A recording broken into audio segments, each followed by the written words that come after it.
உலகத்தில்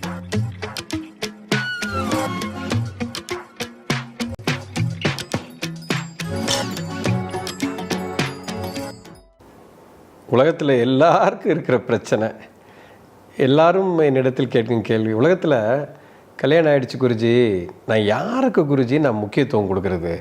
எங்கள் அம்மாவுக்கு கொடுக்குறதா, எங்கள் அப்பாவுக்கு கொடுக்குறதா, என் மனைவிக்கு கொடுக்குறதா, இல்லை குழந்தைங்களுக்கு கொடுக்குறதா?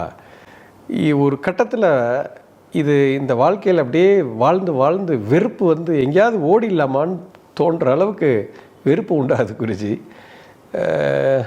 இதுக்கு ஏதாவது தீர்வு இருக்குதா அப்படிங்கிற கேள்வி பயங்கரமான கேள்விங்க. இந்த கேள்விக்கு நான் முழுமையாக விடை கொடுக்கணும்னா ஒரு 10 மணி நேரம் வேணும். பட் சுருக்கமாக கான்செப்ஷுவலாக ஒரு விஷயத்த சொல்கிறேன், நல்லா புரிஞ்சுக்கோங்க. ஒரு திருமணம் அப்படிங்கிற விஷயத்துக்குள்ளே வந்துட்டீங்க. இந்த திருமணத்துக்குள்ளே நீங்கள் எதுக்கு திருமணம் பண்ணுறோம்? ஏன் ஒரு தாய் தந்தை தன் பிள்ளையை திருமணம் செய்து கொள்கிறார்கள்? ஒரு தாய் வந்து தன் குழந்தையை பெற்றெடுக்கிறாள். பெற்றெடுத்த உடனே, அதாவது உங்களை பெற்றெடுத்தாங்க உங்கள் அம்மா, சின்ன வயசில் அவங்க தான் உங்களுக்கு கார்டியன், அவங்க தான் உங்களுக்கு எல்லாமே, ஆல் இன் ஆல் எல்லாம் உங்களுக்கு பண்ணி உங்களை ஒரு ஸ்டேஜ் வரைக்கும் வளர்த்து கொண்டு வந்துட்டாங்க. இப்போ நீங்கள் ஒரு அடல்ட் ஆகிட்டீங்க, வேலைக்கு போகிறீங்க. இப்போ உங்களுக்கு ஒரு கல்யாணத்தை ஏன் பண்ணுறாங்க அப்படின்னா, கடைசி வரைக்கும் இந்த தாயால் உங்கள் கூட பயணிக்க முடியாது. You understand? ஒரு காலகட்டத்தில் உங்களுக்குன்னு ஒரு கம்பேனியன், பயாலாஜிக்கலி உங்களுக்கு ஒரு துணை, ப்ளஸ் சைக்கலாஜிக்கல் கம்பேனியன் எல்லா விதத்துலேயும் தேவைப்படுகிறது. அதுக்கு தான் திருமணங்கிற ஒரு விஷயத்தையே சமுதாயத்தில் ஒரு சமுதாய சட்டமாக நம்ம கொண்டு வந்தோம்.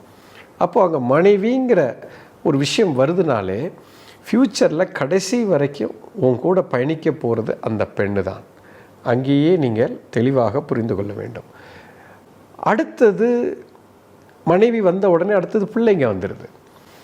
இப்போது பிள்ளைங்களுக்கு நான் முக்கியத்துவம் கொடுக்கணுமா? கொடுக்கணும். எப்போ நீங்கள் அடல்ட் ஆகிற வரைக்கும் உங்கள் அம்மா அப்பா உங்களுக்கு முக்கியத்துவம் கொடுத்தாங்க இல்லையா? அதே மாதிரி உங்கள் பிள்ளைங்களை ஒரு லெவல் வர்ற வரைக்கும் நீங்கள் அவங்களுக்கு அந்த முக்கியத்துவத்தை கொடுத்து அவங்கள கைடு பண்ணணும். முக்கியத்துவம் கொடுக்கறதுனா அவங்க சொல்கிறத கேட்கணும்னு சொல்லலை, அவங்கள ஒரு நிலைப்பாட்டில் வளர்க்குற வரைக்கும் நீங்கள் செய்யணும். அதுக்கப்புறம் அவன் அடல்ட் ஆகிட்டான், அவனுக்கு புத்தி இருக்கிறது, அவனுக்கு எல்லாத்தையும் கற்றுக் கொடுத்தாகிவிட்டது, அவன் வழியை அவன் பார்த்து கொண்டு போவான். உங்கள் தாய் தந்தை உங்கள் கூட இருப்பாங்க, ஆனால் ரொம்ப நாளைக்கு உங்கள் கூட ட்ராவல் பண்ண மாட்டாங்க. கடைசி வரைக்கும் உங்கள் கூட பயணிக்க போகிறது கணவனாக இருந்தால் மனைவி, மனைவியாக இருந்தால் கணவன். ஏன் உங்கள் அப்பா அம்மாவே எடுத்துக்கங்க, அவங்க அப்பா அம்மா கூட இல்லையே, உங்கள் அப்பாவும் அம்மாவும் மட்டும்தானே இருக்கிறார்கள். அதே நிலைமை தான் உங்களுக்கும். ஸோ இது எல்லாமே ஒரு ரோல் பிளே. இது வந்து ஒரு நிரந்தரமான ஒரு உறவு முறை அல்ல. சின்ன பிள்ளையில் தாய் தந்தை உங்களுக்கு துணையாக இருந்தார்கள், இப்போது மனைவி இருக்கிறாள், குழந்தைகள் இருக்கிறார்கள். ஃப்யூச்சரில் குழந்தைகளும் இருக்க மாட்டாங்க, தாய் தந்தை இருக்க மாட்டாங்க, கூட இருக்க போகிறது மனைவி. ஸோ நீங்கள் இதை அப்படி பார்த்தீங்கன்னா, இது யாருக்கும் நீங்கள் முக்கியத்துவம் கொடுக்க தேவையில்லை. ஒவ்வொருத்தருக்கும் ஒரு புரிதலை ஏற்படுத்த வேண்டும், அவ்வளோதான். ஒவ்வொரு உறவு முறைக்கும் ஒரு முக்கியத்துவம் இருக்கிறது, அவங்களுக்கு அந்த புரிதலை ஏற்படுத்தணும்.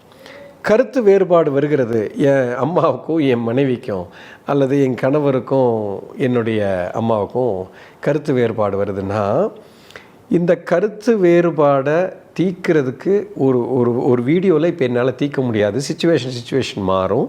ஆனால் பொதுவான ஒரு விஷயம், நீங்கள் என்றைக்குமே ஒரு கருத்து வேறுபாடை ஒரு புரிதலை தான் நீங்கள் ஏற்படுத்த முடியுமே தவிர அதை வந்து அட்ஜஸ்ட் பண்ணியோ இல்லை சப்ரஸ் பண்ணியோ நீங்கள் போக முடியாது. இதில் ரொம்ப பிரதானமான ரோல் பிளே யாருன்னா நீங்களும் உங்கள் மனைவியும் தான். நீங்கள் உங்களுக்கு 2 பேருக்குள்ளே ஒரு நல்ல அண்டர்ஸ்டாண்டிங் இருக்கணும்.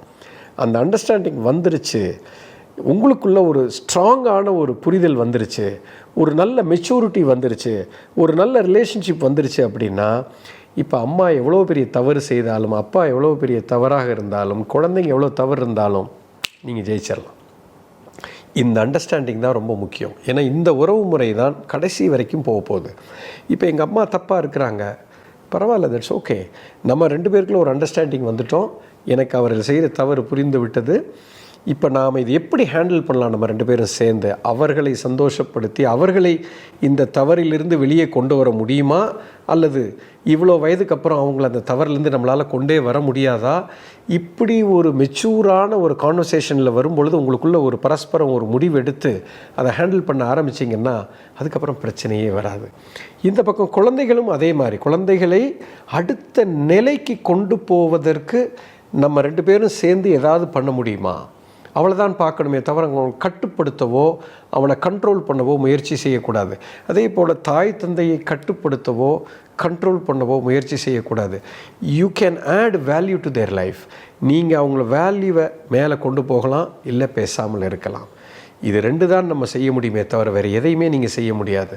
இதுக்கெல்லாம் ரொம்ப ரொம்ப அவசியமானது என்னென்னா, அந்த கணவன் மனைவிக்குள்ள ஒரு ட்ரெமெண்டஸ் அண்டர்ஸ்டாண்டிங் வேணும், ஒரு மெச்சூரிட்டி லெவல் இருக்கணும். அதுதான் முக்கியம். இதுதான், இந்த உறவு தான் உங்களோட கடைசி வரைக்கும் பயணிக்க போகிற ஒரு உறவு. You understand? அதுக்கு முக்கியத்துவம் கொடுத்து எல்லாத்தையும் நான் சப்ரஸ் பண்ணணும்னு சொல்ல, எல்லா அண்டர்ஸ்டாண்டிங் இங்கே வந்துருச்சுனாலே நீங்கள் 2 பேரும் சேர்ந்து தான் இந்த கேம் ஆடணும். So this is the most important thing in anybody's family. எக்காரணத்துக்கு கொண்டும் உங்களுடைய கணவராக இருந்தால் மனைவியும் சரி, மனைவியாக இருந்தால் கணவராக இருந்தால் 2 பேருக்குள்ள இந்த அண்டர்ஸ்டாண்டிங் வந்துருச்சுன்னா இது எல்லாத்தையுமே நீங்கள் ஜெயிக்க வாய்ப்பு இருக்குது. ஏன்னா this is the nucleus of everything. You understand? புரிஞ்சிருக்கும்னு நினைக்கிறேன்.